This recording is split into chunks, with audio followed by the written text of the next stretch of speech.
Okay, well, that's all I have to say about that. Let's talk about the Bible. That's much more fun. We are in Matthew chapter 8 today. We are done with the Sermon on the Mount, and so today we have a chance to be able to step into the power and presence of God. I think this thing just died. That's what I think.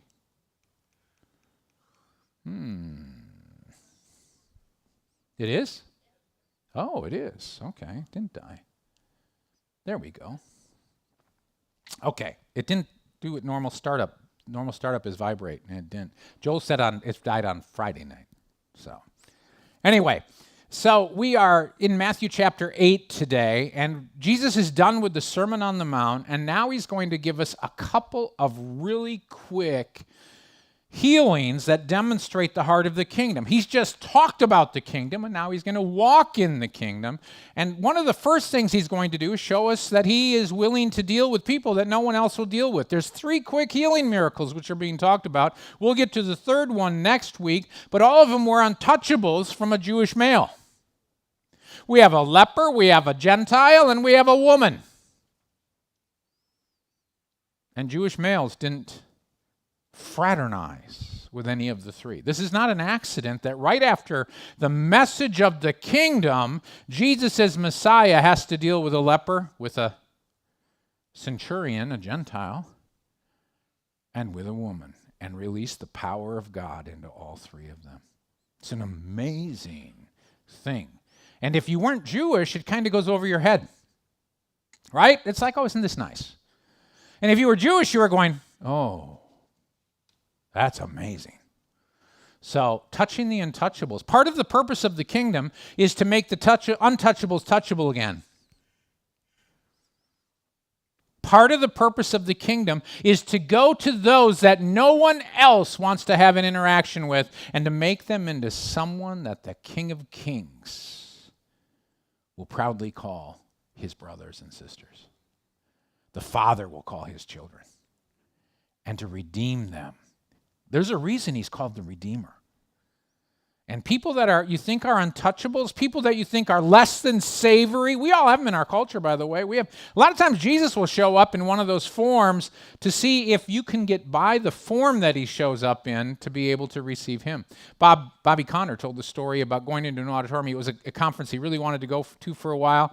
And when he got to the conference, he saw all the leaders of the conference, his friends up front, and some of the dignitaries that were there. And then off over on the side, he saw someone that looked like a hobo who had just been let in, and he was probably just sleeping.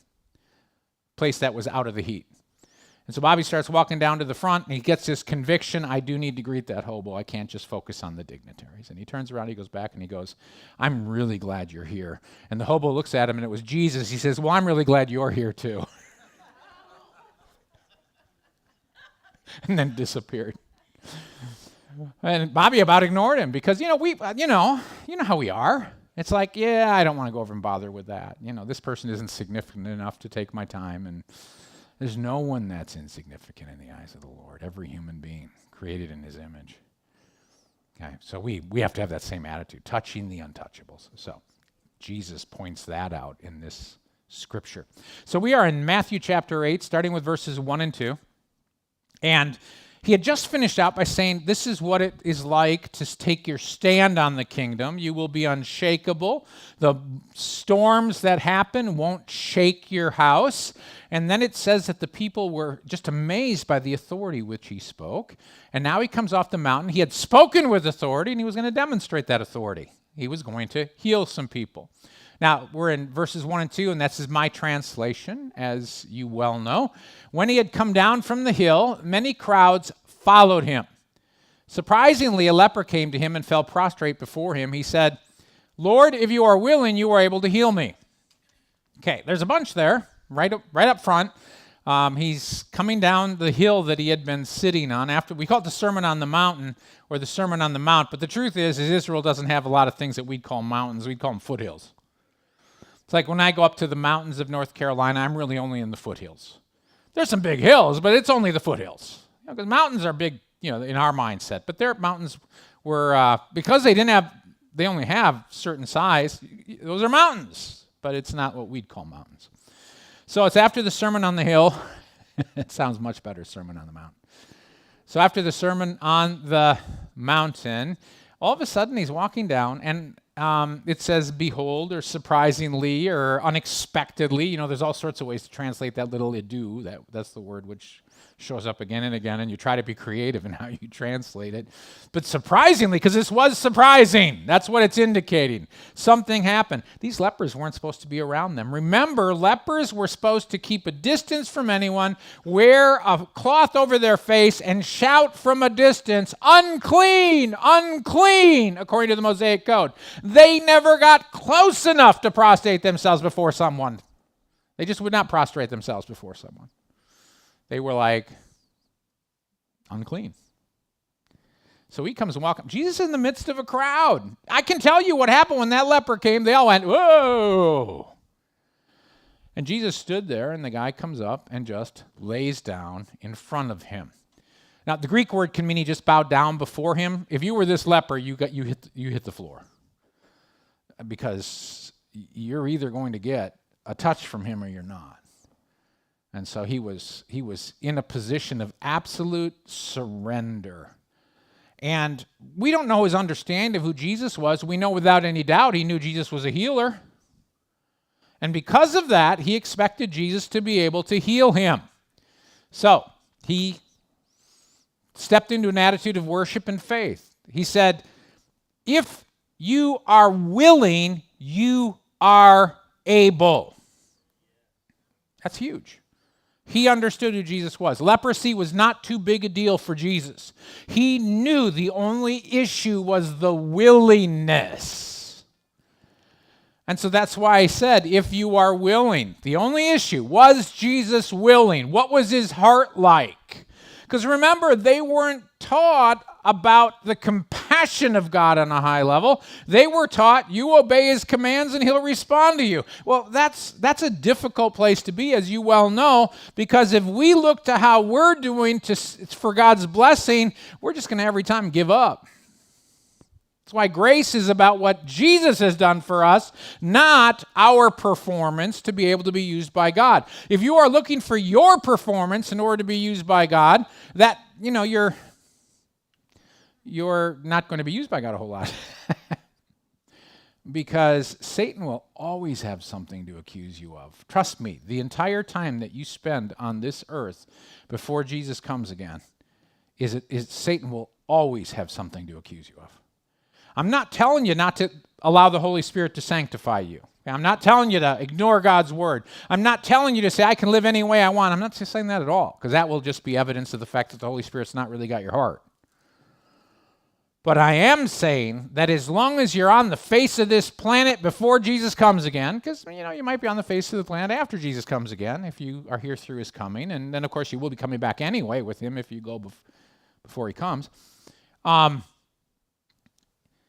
Until that time, you'll always have something that Satan can accuse you of. Always. Always. I'm going to tell you, Friday night, that it all blurs. I spent some time with some people and was getting pretty tired. And I had, late in the evening, and got back to my room and I realized a guy had told me something that I should have responded to far more fully to let him know that I cared. But when you're operating on about 4 or 5 hours of sleep a night for the last 4 or 5 nights, you understand. You're just not as sensitive as you need to be. And I realized I blew it. I blew it. And I needed to communicate with him in a way differently than I had. I didn't ignore him. I just didn't tell him what would have been appropriate. And I felt really bad. But at the same time, I went, well, I was really tired too. I can fix this later. If you look to yourself, there'll always be something. Whether it's that type of thing, just a lack of sensitivity, or whether it's something else. By the way, Tom and I, head of the MFM, were walking back at 11:30 on Thursday night from a meeting. And we were walking up to the front of the conference center, and we were both dragging. And I'm saying, I am so glad we can get back to the rooms this early, because this was early compared to what had been happening, 11:30 at night. And as we walk up to the front door, he looks at me and he says, there are 2 people inside waiting to talk to us. He had seen him through the window. And basically he was saying, gird your loins. We walked in the door right into another meeting that lasted about another hour and 15. And so it was like, okay, you just lay aside I'd really like to go to sleep. But guess what? This event happens once a year. And you minister to people. So anyway, if the only issue was if you are willing. He knew Jesus was able. He understood it was all about Jesus' desire and his connection with him. And he said, are you willing? And of course, Jesus responds to this level of request when he said, I am willing. When Jesus stretched out his hand, he touched him and said, I am willing, be cleansed.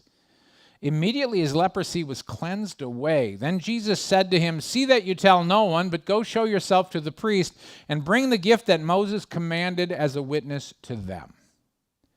Now that's amazing.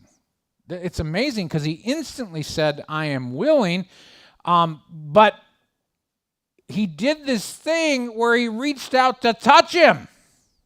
Now, by the way, the very next story showed he didn't have to touch anybody. He didn't have to touch this leper, but what had the leper lacked for the last number of years that he was a leper? No one would touch him. You didn't touch a leper. They weren't even supposed to be this close to you. And people thought it was communicable through touch. You certainly became unclean when you touched a leper. There's no doubt about that. That's clear Old Testament law. You touched someone with a skin disease, you were unclean. And the Jewish people did not want to be unclean. And so by reaching out and touching this leper, Jesus instantly became unclean, which means the people around him would have all went, they would have just gasped. Now, by the way, did Jesus really become unclean? He was the Lord of the Sabbath. I'm sure he's the Lord of the ceremonial law too. And then he made the guy into a clean, totally clean, because he took away the leprosy. Jesus certainly had the willingness. The guy was instantly healed. Jesus touched him, for goodness sakes. That was just over and above the call of duty. And then Jesus says to him, see that you tell no one but the priests. We'll get to the priests in a minute. See to it that you tell no one. A lot of people have come up with a lot of theories as to why Jesus would tell the people he healed, don't tell anyone. Because that was a repeated statement. I'm going to show you a scripture in just a minute where it was a very stern statement. A warning, really, as he said, don't tell anyone. But a lot of people have come up with theories. I would rather actually use what the scripture says about it than theories, because it's like, why not? So Jesus wanted to continue to minister in the towns. He knew if the word went out, the towns would clog up, and it would be a difficult time. And the scripture I want to talk about that is Mark chapter 1, verse 46. This is a healing, and Jesus says to him, don't tell anyone. But when the man had gone, he began to share what happened openly and spread the word everywhere, so that Jesus was no longer able to come into a city openly. So he remained outside in desert places. In spite of this, people kept coming to him from everywhere. He actually wanted to be able to continue to minister into towns to get to the people who would not be able to go out to him in the countryside. Why couldn't they go out to him in the countryside? Because let's say maybe a lot of them couldn't even walk. And so he did not want to preempt his ability to reach the needy people who could not come out to him in the countryside. And so he was very severe. Here it said he warned him. It was almost like he was angry because he probably got a word of knowledge from the Lord that the guy was going to spill his guts.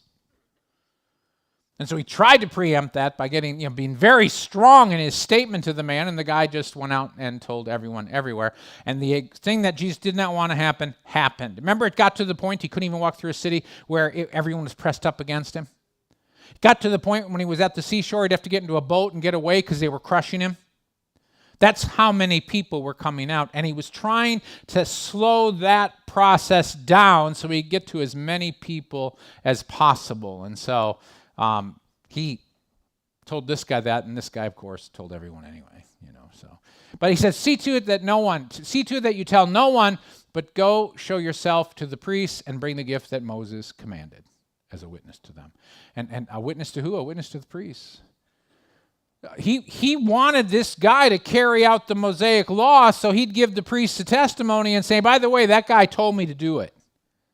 He wanted to let them know that while he was walking out the law perfectly for Israel during this time period, he was making certain that the law of Moses was followed. And the law of Moses said if you were healed, you needed to go let the priest examine you and then make an offering. And that's exactly what Jesus told him to do. So that would be a testimony to the priest. Any priest that heard that would have been, oh, that's good. Boy, I'm so happy he did that. So what would happen is you'd go to a priest in whatever town you were at, and the priest would examine you, and when he declared you clean, you'd go to the temple and you'd make an offering, no matter how far the temple was.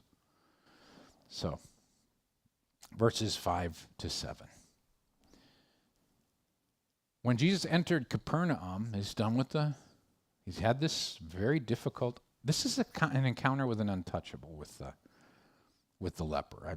But he touched him. I was like, and you say, well, maybe he had to. Well, this kind of tells us he didn't, this story. When Jesus entered Capernaum, a centurion came to him, appealing to him, asking, my cherished servant is confined to bed, immobilized, and is being dreadfully tormented. Jesus said to him, I personally will come and heal him. So he was going to come and heal him. This is a Gentile Roman soldier. These were the guys that were the oppressors of Israel. These are the ones that the Jewish people were asking for the Messiah to come to drive out and destroy. That's this guy. Now, this guy was actually in pretty good shape. He was helping the Jewish people, and he was worshiping their God. And we know that because of what was told us in the book of Luke. In Luke chapter 7, verses 4 and 5, we're told that the centurion himself did not come to speak to Jesus. He sent a delegation of Jewish elders. Matthew just compresses the story. He's getting rid of the middleman and doing the conversation between Jesus and the centurion, even though it came through middlemen. Perfectly acceptable forms. We wouldn't do that if we were writing in Western mindset, but for them it was like a no-brainer. They could do that with no problem. So when the elders, this is the elders that came on behalf of the centurion, the elders of the Jewish people, arrived by Jesus, they earnestly appealed to him, saying, he is worthy for you to grant this to him, for he loves our people, and he is the one who built the synagogue for us. So this guy had some flesh in the game, right? You know how much it cost to build a synagogue? So this guy is like a wealthy patrician type of centurion. It's obviously kind of stunning that this guy had the wealth. So he came from a family that had money. Because a centurion, his pay would not be enough to build a synagogue. So this is a wealthy centurion who was blessing the people around him, had a generous heart, who obviously cared enough about the Jewish people and the Lord to be able to build a synagogue for these people. This is a big deal. So when it came time for him to have a need, he knew who to talk to. He said, there's this traveling rabbi going around right now that's got this amazing thing going on in his ministry, and I would really like him to heal my servant. And why? Well, it was a cherished servant. Some of your translations will say his son. The Greek word is son, but it can also mean cherished servant. And if you look at the cross reference in the book of Luke, Luke says doulos, which is servant. It doesn't mean child or son. So it's definitely a servant that we're talking about. It's not a son. But it's a cherished servant. A lot of times, your main attendant became a very good friend. Even though they were a slave. Because remember, they did not have those issues back then that we have today. Slaves were, you could indenture yourself. You could do all sorts of things. You could be a captive from another nation and become someone's slave. But you were not denigrated for it. You certainly didn't have your freedom. You couldn't leave, and we'd be really upset with that, of course. But a lot of times those relationships, when the person was like Joseph in Egypt, they became the primary means that the household was blessed and managed. And so they became a very, very close relationship between them, and this centurion cared for him in a big way. He was confined to bed, immobilized. Luke said he was dying. He was on his way out. And this centurion said he was being dreadfully tormented. So dreadfully is, when you start to add adjective onto the word tormented, when you say dreadfully tormented, he's not just tormented, he's dreadfully tormented. So whatever the disease was had a lot of pain with it. And that's the dreadful torment that he was experiencing. And so Jesus' response to the delegation, which Matthew compresses to the centurion, I personally will come and heal him. Now that's notice the personally. In the Greek, if you want to be real wooden about it, you'd say, I myself will come.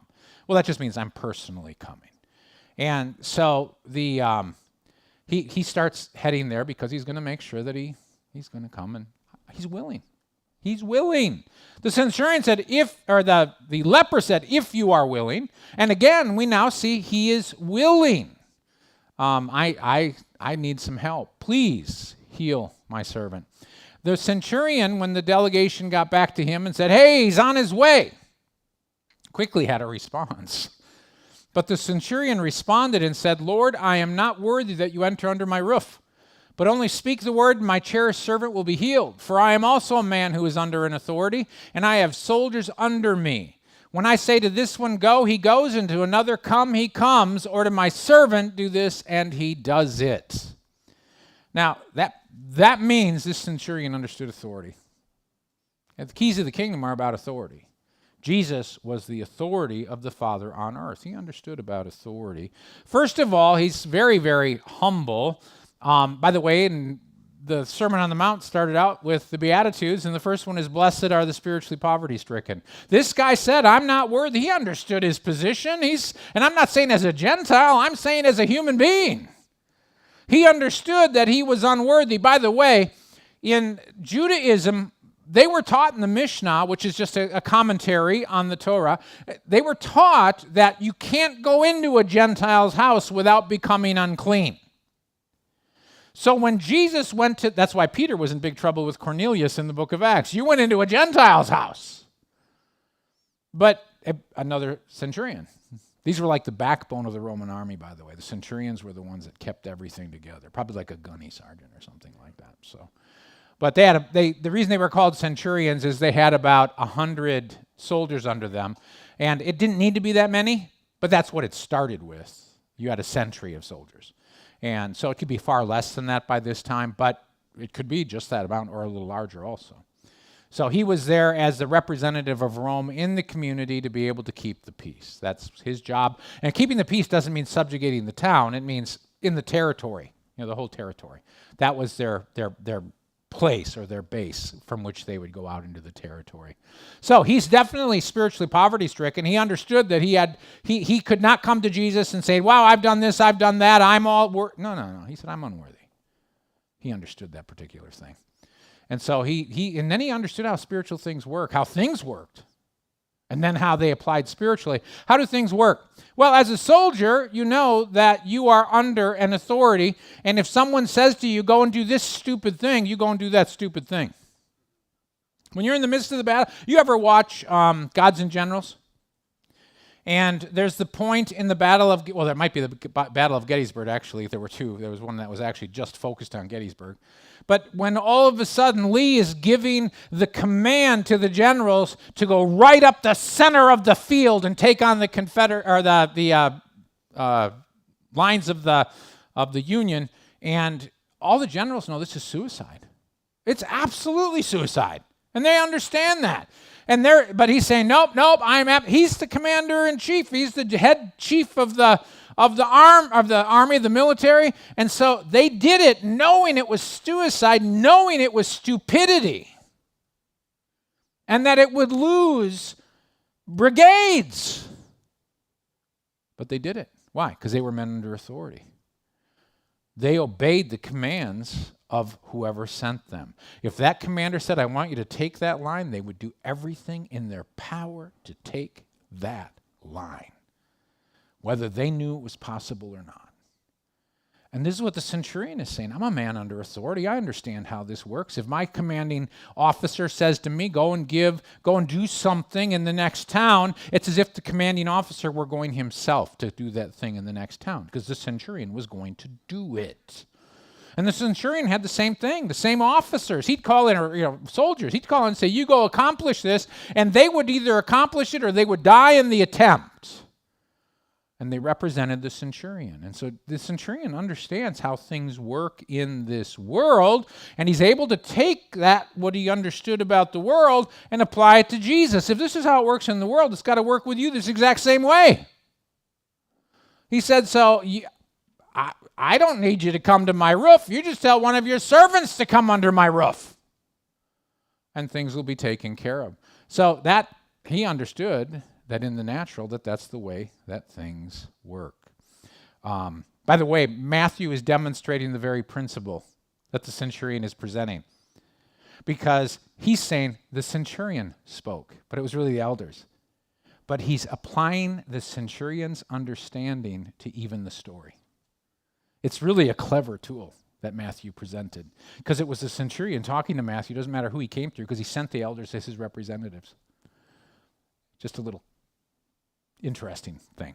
When Jesus heard, he was amazed and said to those who were following, truly I tell you, there is no one in Israel in whom I have found such great faith as this. Jesus was astounded. He was amazed. Astonished. Now, I just want you to... Have you astonished Jesus today? Can you imagine? This man astonished Jesus. Now, Jesus was astonished at some other times, but it was about the unbelief people had. He was amazed by their unbelief. Fortunately, this guy, it's his faith and the greatness of his faith. That's okay. No one in Israel had such faith, and the centurion had a great faith. Now, there are three different types of faith. I'd be really remiss if I didn't at least mention them right now. There's great faith, there's faith, and there's little faith. And you can find little faith and great faith mentioned specifically. And obviously, faith is also mentioned in a variety of different ways, but you can understand faith better when you understand what little faith is and what great faith is. To me, that helped me be able to put it. By the way, the first time I ever preached through the book of Matthew was back in the late 80s and early 90s. And when I got to Matthew chapter 8, this story, the Lord opened my mind to understand the three types of faith. Okay, little faith and great faith. And, I could say regular faith if you wanted to put an adjective on it. So there's little faith, there's regular faith, there's great faith. Little faith, well, let's start at faith. Faith is living at at the level of your experience of God. God calls you into a relationship, and he begins to develop your faith by helping you and doing things for you, meeting you at your faith, so you can say, when I called out to God for this, he responded. Or when I did this in faith, he responded. And so you start to realize, you live at that level of experience. If you've ever been healed of anything and you don't believe for healing in your life, that's little faith, because you're not living at your level of experience of God. Faith is living at your level of experience of God. When Peter got out of the boat and walked across the water, that was faith, not great faith. It was faith because Jesus had spoken it to him. It was little faith when he took his eyes off Jesus and began to sink. Why was it little faith? Because he had walked 10 or 20 feet on the water, and that was his experience of God. His experience of God was this: I can walk on the water when Jesus calls me to do it. And a second and a half later, he got into fear, and he no longer was able to do it, and he started to sink, and Jesus said, "Oh, you of little faith, why did you doubt?"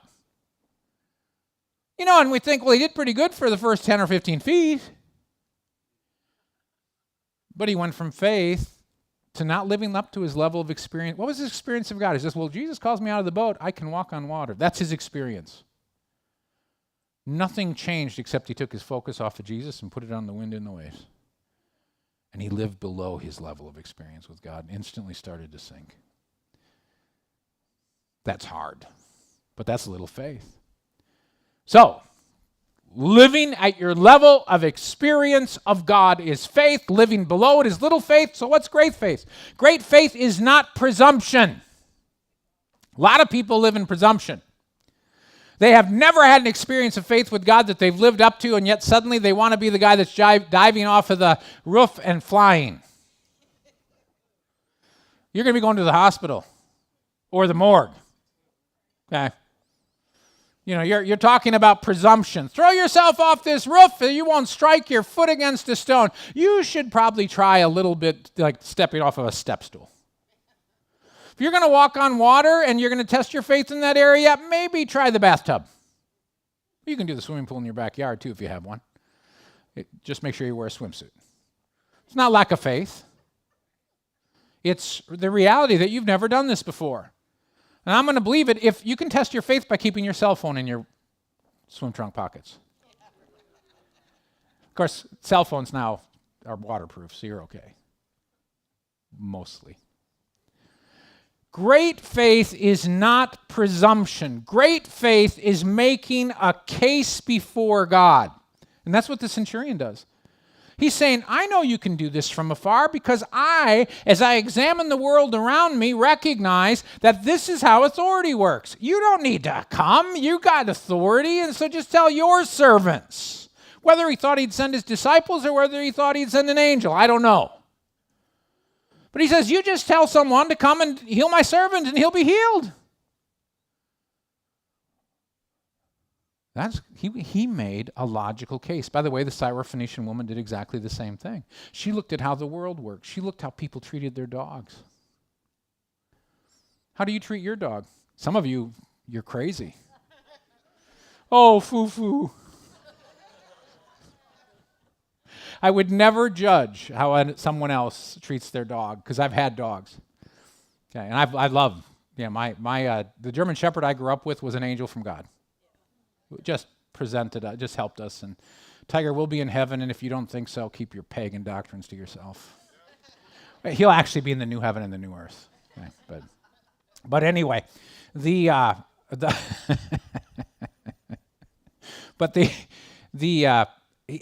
lady looked at how people treat their dogs, and she said, people let their dogs eat the crumbs under the table. They won't take the food off of their children's plates and give it to the dogs, but they'll let them eat the crumbs. And you know how that works. We had a little Abishon Frege, beloved by everyone in our family except Joshua. Joshua would have his blanket. I mean, we're talking Joshua's just a little, can't even walk yet, and he'd be sitting there holding onto a blanket or something that he had that we gave him, that little security blanket, and Halo would come up and grab it. The little Bishon would grab it, and they would have this, he'd drag Joshua across the floor. That's hard to overcome even as an adult. From the time you're this big, this dog was trying to steal the security, the only security you had in the world besides your mom and dad. Maybe your sisters gave you some of that security too. But I treated Halo well. We fed Halo well. We took care of Halo. I'd cuddle with Halo. Halo was my dog. Would sit next to me on the chair as far as, how the dogs recognize the pecking order. But every once in a while, I'd just pick Halo up by the scruff of the neck and look at her and said, you're in a famine, your lunch. Just wanted to remind you where you stand in the order.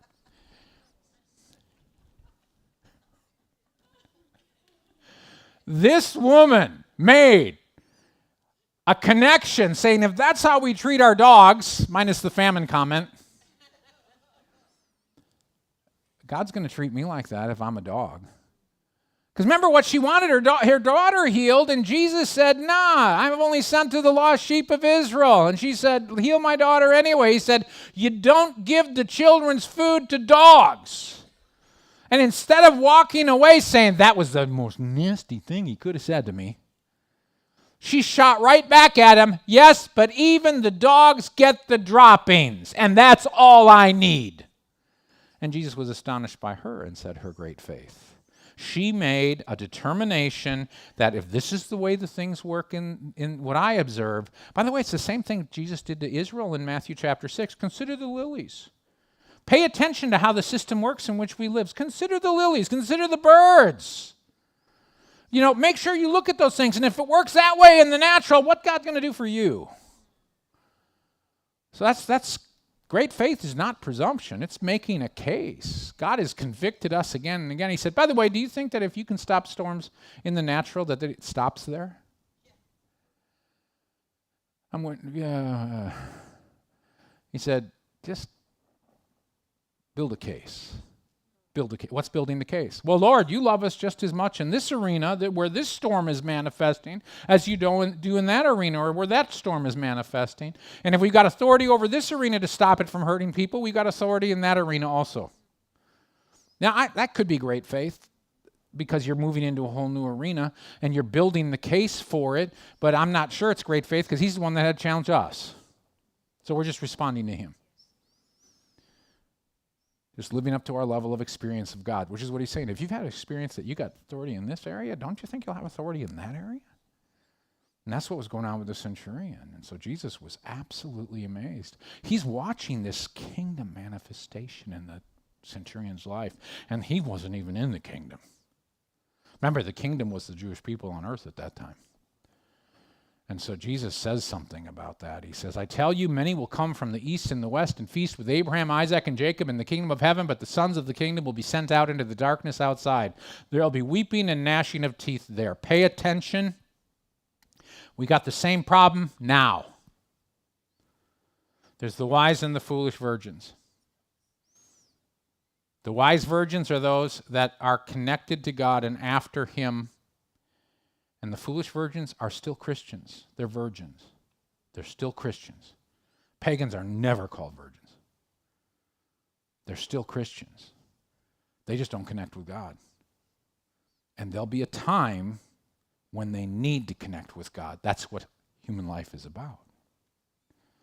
And there's a lot of things that come against us as people that God intends for us to be overcome in our lives. And if we don't have a solid connection with him, it will not be overcome, and it will cause us to weep and maybe even gnash our teeth in frustration. That's what Jesus is saying, by the way. This is very personal to the New Testament church. He says, you know what's going to happen? There's going to be a lot of people coming. He's giving a prophecy of the kingdom, the feasting metaphor. Whenever you hear me say, do you want to be at the banqueting table with the Lord or do you want to be in the outer darkness? That's your choice as a Christian. Being in the outer darkness means, you're still going to be in heaven. It's just that when you have a need here, you're going to have remorse and sorrow over the fact that you didn't connect with God.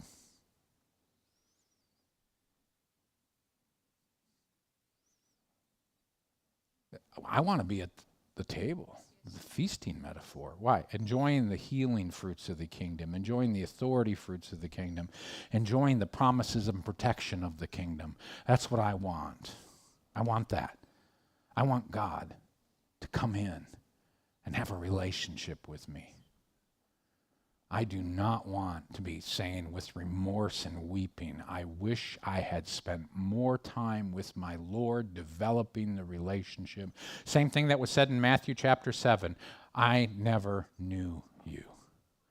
I didn't have a relationship with you. So Jesus is talking about that kingdom metaphor. He says, you know what? Many Gentiles are going to come streaming in and connecting with God and seeing the kingdom power manifest in their lives.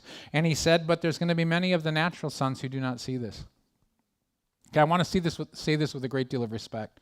We are so indebted to the Jewish people because of the fact that they kept the Old Testament together. They are the ones who were faithful to transmit the scriptures, to keep the Jewish people together until the time had fully come and Jesus came into the world. But obviously it's Christian theology that they did not receive the Messiah that God had sent to them. They missed it. And in our understanding of kingdom, what Jesus said here, many of the natural sons will be on the outside of that miraculous power. And they will have weeping because they are victims rather than overcomers. That's the picture. And if you want to see that picture played out, just watch Fiddler on the Roof. It's a well-done testimony of the fact that they were abused and victimized by the evil people around them. And I'm going to call them evil because they were evil. But the kingdom power was not there. When Jesus said to the church, he was saying this to the church, he said, you know what? I mean, he was saying it to the Jewish people too, but if you lose your saltiness, that's kingdom authority. you're only going to be, you're worthless, and you're going to be cast out underfoot and trampled underfoot by the feet of men. And when the church today is being trampled underfoot, left and right, under the feet of men, that's a pretty good sign that we're in the same place, generally speaking, in the church as what we see him talking about back in the book of Matthew. So when you look at this, you grieve because you say, oh my goodness, that was awful. I wish, and a lot of Jewish people did come to know him as Messiah and step into the power of the kingdom. But right now, a lot of the church doesn't understand anything about the kingdom, and they're being trampled underfoot, underneath the feet of men. And our job has to make sure that we're not trampled underfoot. I'm not saying standing up against the men. I'm saying have such a relationship with God, it would never enter into the minds of people to trample us under their feet. We're too valuable. That's the picture. You're too valuable to us. We don't want to trample you. We want to honor you. You know, the Christian church, the ones that know the Lord, we look at the Jewish people and say, we want to honor you. You're too valuable to us. And we want to stand with you against those who will do these nasty, awful, ugly things to you. And truly anybody else, because that's the heart of mercy. So Jesus is making a prophecy, an awful prophecy, but it's one that applies to us too in a very big way as we think about, are we connecting with the Lord? Are we going to press in and sit at the banqueting table with him? Or are we going to go up, then by the way you do this is seek first his kingdom and his righteousness, and all these other things will be added unto you as well. Or we go about and do our own thing and we beat up our servants. Remember, Jesus talked about that. He said, it's really good news when the servant is ready.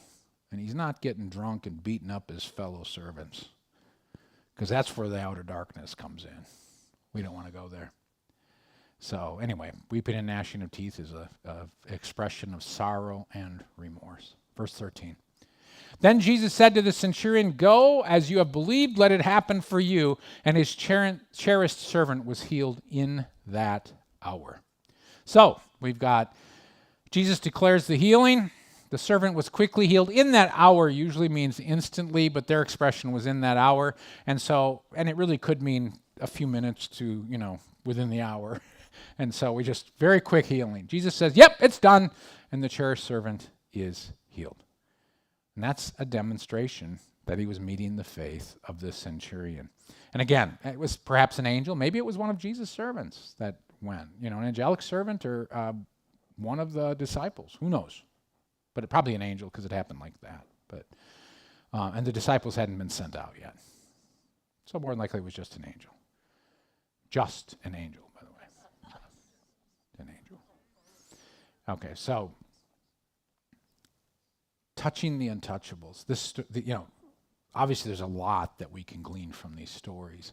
But the main theme is that Jesus goes out into places that normal people won't. He touches people that normal people don't bother with. And those are going to be the areas that we can expect to see the kingdom power released.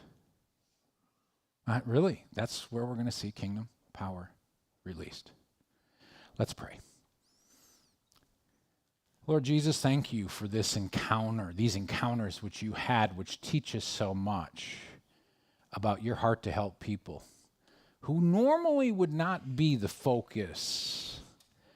I ask that you give us that heart so that as we see those in need, we are willing to go beyond our own prejudices, our own misunderstandings, to be able to help those whom you want to touch. I ask that your life would move through us always, and that we would be able to sit at your banqueting table. In your name, Jesus. Amen.